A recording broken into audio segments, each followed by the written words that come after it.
In this series, we are taking a look at the role of the foreman from various angles. In this final volume, we want to think about some of the problems faced by most foremen sooner or later, and suggest some ways in which the foreman can gain the respect and cooperation of his or her team. Some of these problems may well be similar to those you have to face. How would you deal with them? Do the members of your team show you respect? Do you basically have a positive or a negative attitude? Let's begin with some comments from actual shop floor workers.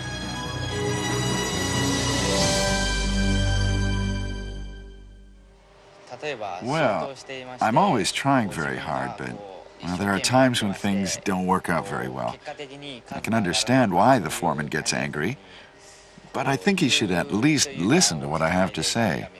Otherwise, I lose enthusiasm. When I don't do something I should have done, or mess up what the foreman has asked me to do, and the foreman gets very emotional and angry, then I get very emotional and angry, and I lose all enthusiasm for working with him.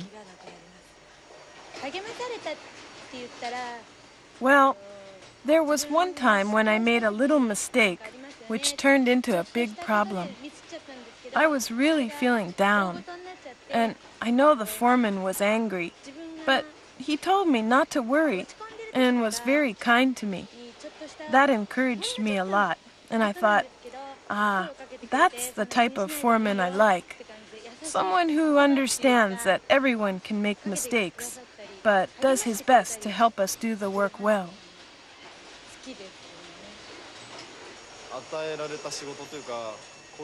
Well, I really like to work for a foreman who shows sincere appreciation for a job well done.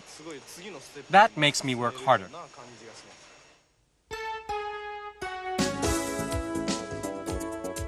Well, what do you think of those comments? They make it clear that the foreman is very much the pivot around which the workplace revolves. What the foreman says to the members of his team can affect the atmosphere of the workplace enormously. And it is always worth remembering that it's not just what you say, but how you say it. As you will know from your own experience, the foreman who gains respect and cooperation is the one who makes his staff feel secure and encourages them when necessary. It needs a lot of effort and enthusiasm to maintain a bright atmosphere on the shop floor, but it's well worth the effort. We have already looked at the 3 basic points to aim at as a foreman. 1, to be good at your job. 2, to be an effective leader and develop potential. 3, to activate the workplace. It is this 3rd point, activating the workplace, that we will concentrate on in this video.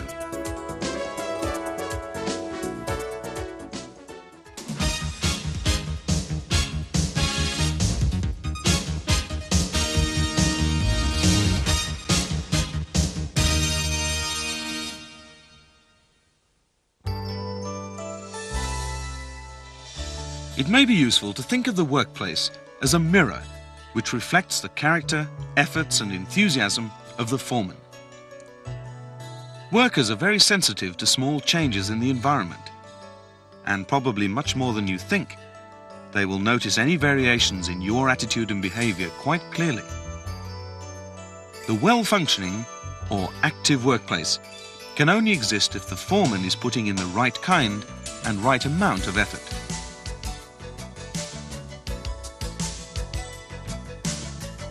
So, how do we go about activating the workplace and building an enthusiastic team eager to get on with the work?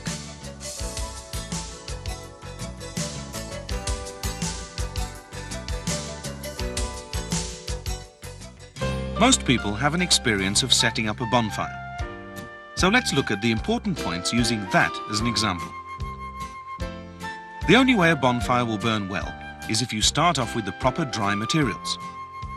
In the same way, The workplace needs workers who are properly trained and prepared. To encourage the flames, you need a good draft blowing through the fire. Similarly, on the shop floor, everyone must know what they are doing and be provided with suitable information and ideas.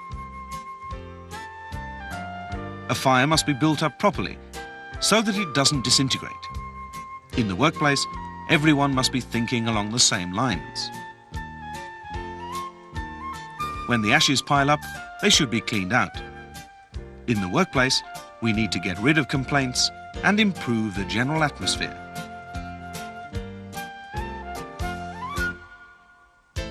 These are the 4 important points. Just as a fire must be carefully tended, so also the foreman cannot afford to be lazy about how he or she deals with problems on the shop floor. The important thing is to keep the fire going. And remember that even a piece of wet wood can be added to the fire once it is burning well. It will soon burn just like the other pieces. So, let's look at the 6 checkpoints which can help to keep the fire alight.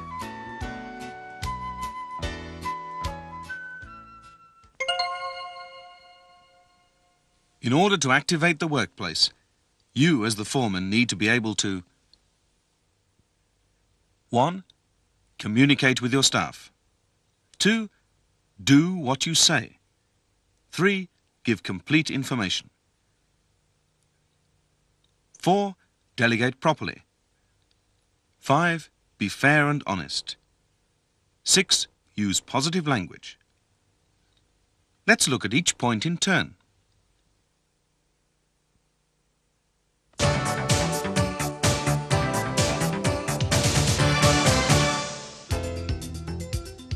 Communication is possible at any time and in any place. Communication is possible during lunchtime, during recreation activities, and so on. It only requires the briefest of conversations.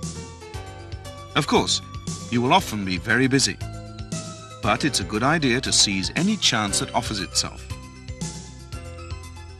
The workplace atmosphere can easily become rather heavy and dark if members of the team are worrying about something, whether it be work or some personal matter. In other words, the foreman has to become a good listener. It also means keeping an eye out for the person who nobody talks to, or 2 people who are always getting at each other. Sometimes the reason someone is not working well now is because they are still worried about some mistake in the past. The briefest chat can get rid of the problem.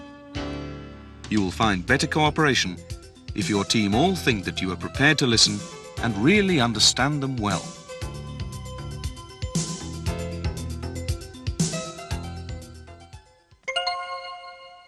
Communicate with staff. Be a good listener.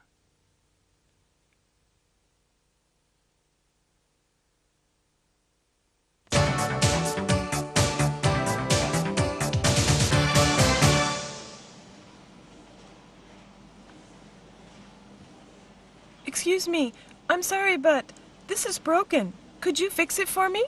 Okay. I'll do it later. Leave it there. Right. Thank you very much. See, time for the meeting.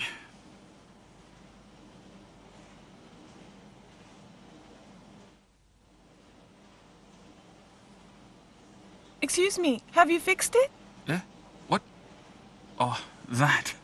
Sorry, I forgot. When do you need it? I've already finished for the day. Sorry. This is just the way to lose respect. As a foreman, you will often be telling others to keep their promises. But remember that you must make sure you do as well. You may well have more important things to get finished. But it's a problem if they delay a request from one of your staff. The best thing is to check when they need the thing done. Set the deadline and only promise if you are sure you can meet that deadline. You will only gain respect by doing what you say you will do. In other words, the smallest of promises should always be kept. And remember, it's much easier to forget the little promises. But if you do forget, the person involved will get the impression that you really aren't interested in them at all. And if this happens, it will only cause trouble. Not only will they lose their enthusiasm for the work, you will also lose their respect for you. And without respect, you won't be able to achieve anything.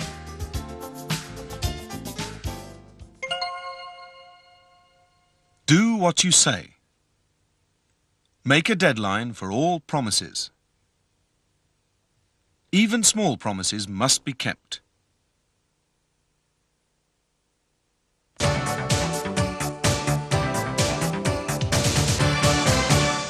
There we are. We didn't quite meet the 20% cost down target. But compared with figures from previous months, there's a big improvement. Everyone did very well, and the superintendent's very pleased. So there. Let's finish the meeting, shall we? Please put in another good day's work. Hey, what about the results of last month's campaign? Have you heard? No, I don't think they're out yet. Oh, yes, they are. Mr. Sato's group have already gotten theirs. They have? Wow, it's always the same. Why can't we be like that? Of course, it's important that the foreman lets everyone know exactly what work should be done and why.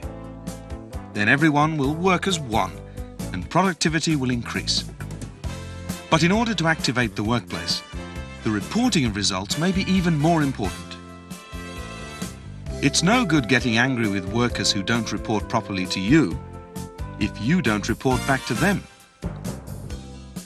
As you probably know from your own experience, almost anybody feels disappointed and discouraged after making a big effort to get a job done as requested and then not having the results reported back to them. Giving results is not such a difficult thing to do and needn't take much time either. But it can have a really good effect on enthusiasm in the workplace. And don't forget to tell those who are missing at the meeting. Or make sure someone passes on the results because nobody wants to feel left out. This process of maintaining contact with your team and reporting back to them properly will provide you with a solid base for ensuring increased cooperation.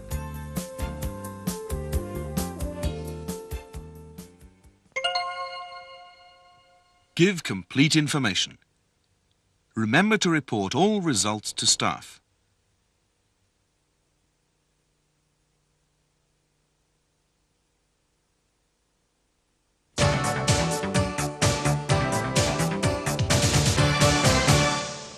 Last week, at the production meeting, it was decided we will have a special cleaning and clearing up campaign this week.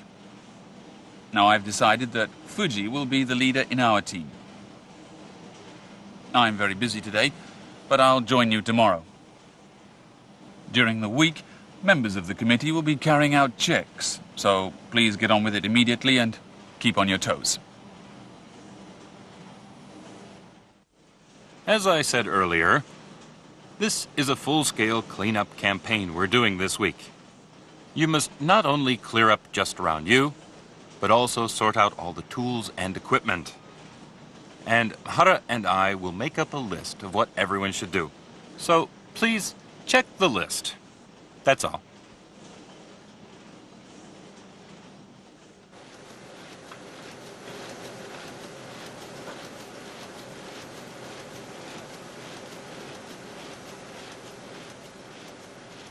Hey, Fuji, Yeah. we've just been clearing up. We found these. I think they belong here. Well, they don't belong to us. We don't want them. Please take them. Yeah, but Abe's not here right now. I can't check them by myself. Sorry. But they're yours. Here you are.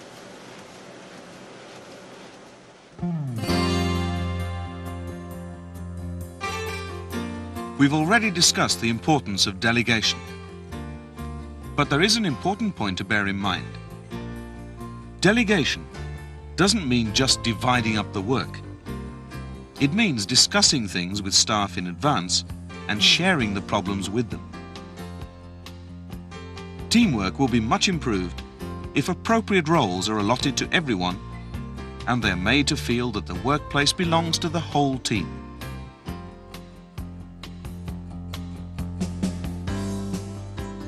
But there are also times when the foreman must take the lead, must lead from the front. This may be when you sense that the team needs strong leadership, or it may be when some emergency occurs. Whatever the reason, you must act decisively and without hesitation.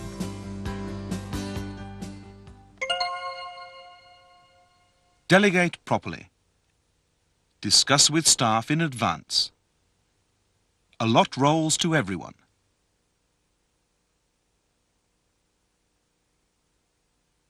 Well,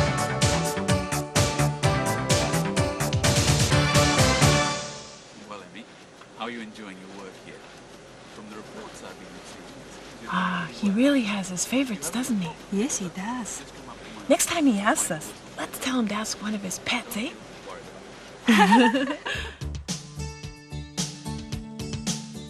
Little things like this can make the foreman look really unfair. Although you may only be asking someone in particular to do a special job, it can easily look like favoritism. The way to avoid this impression is to have a word with everyone regularly. Workers notice every little thing, and rumours and bad feeling can be the result. Similarly, you must remember to give everyone an equal chance to do work and also let everyone say something at meetings. Basically, this means looking carefully at the way you deal with everyone and ask yourself whether or not you are being fair. The point of teamwork is to combine everyone's ability and special skills into a strong team effort, rather than trying to develop only certain star members. In sport, you sometimes hear of a team of no-name players defeating a team full of star players. It's the same in the workplace. The team strength comes from all the members. By being fair and honest in the way you manage that team, you as the foreman will leave no shadows of doubt in their minds.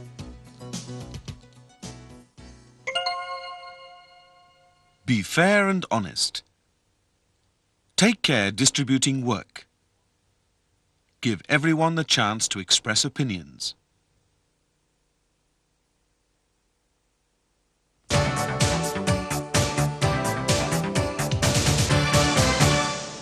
What do you think this is, eh? You're an instructor trainee and you mess up simple things like this? Well, what happened? It's not like you, this basic kind of mistake. Sorry. Now, you're an instructor trainee, and I think you'll make a good instructor. You can't set an example making silly mistakes. Sorry. It should be quite clear which of these two reprimands will have the more positive effect on the worker involved. The attitude of the foreman will affect the way of speaking and the words used. Do you regard the mistake in a negative or a positive way? Abe uses negative language. Sato uses positive language. The effect on the feelings of the person reprimanded is very different. The use of positive language increases understanding and satisfaction and helps the person to reflect on his or her mistakes. On the other hand, negative language can produce a negative backlash, dissatisfaction, and feelings of dislike towards the foreman.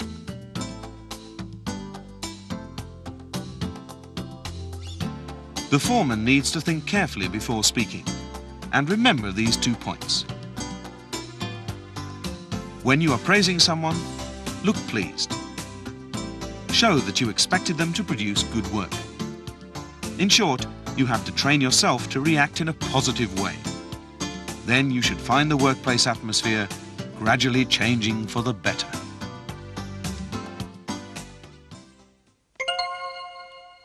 Use positive language. When praising, look pleased.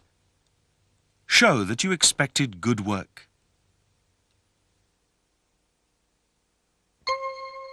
Now let's have another look at the 6 checkpoints. 1. Communicate with staff. 2. Do what you say. 3. Give complete information. 4. Delegate properly. 5. Be fair and honest. 6. Use positive language.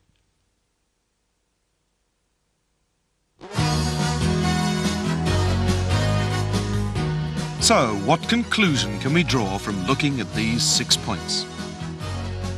Obviously, a priority in the mind of the foreman should be the human factor. What are you like as a person in your dealings with your team?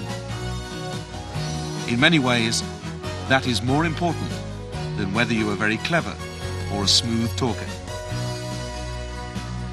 The extent to which the workplace becomes activated depends largely on the character of the foreman and how he or she deals with everyone in the team. As we said at the beginning, the workplace is a mirror reflecting the foreman.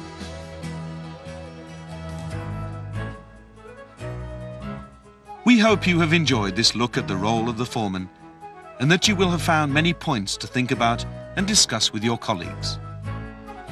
We can only suggest ideas and point out some ideals worth working towards.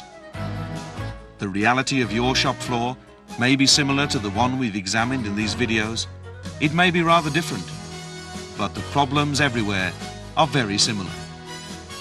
And it is the foreman who has the vital role of attempting to sort them all out with enthusiasm and the cooperation of all his team.